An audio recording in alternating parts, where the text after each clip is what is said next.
adının qarşısında filosof yazılan və yaxud da filosof kimi təqdim olunan insanların əslində ilahiyyatçı olduğunu biz görürük. Ya bu insanlar əksərən deyək ki 80% hallarda ya dindən danışırlar, ya da dinə söykənən deyək ki mental, lokal dəyərlərdən danışırlar ki bunların böyük əksəriyyətinin fəlsəfə ilə heç bir əlaqəsi yoxdur. Ən azından mənim nöqteyi nəzərimdən publik şəxslərdən və cəmiyyətdən qaynaqlı müxtəlif səbəblər ola bilər. Bu filosof kimi təqdim olunan insanlar üçün biraz daha prestijdir. Çünki sən ilahiyyatçı deyəndə auditoriyanı daraltmış olursan. Yəni biraz daha o mollanın o qədər də nüfuzunun olmaması və filosof deyəndə daha hər kəsə xitab eləyə bilmək bu aspektdən onlar üçün bu normaldır.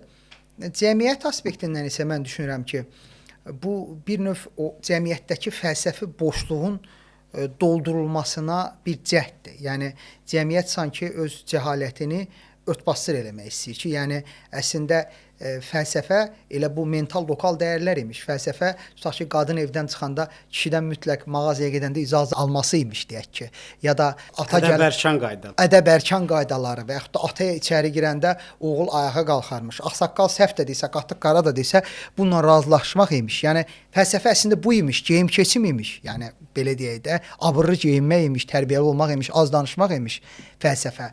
Cəmiyyət sanki öz bunu kompensasiya eləməyə çalışır ki, o natamamlıq kompleksini.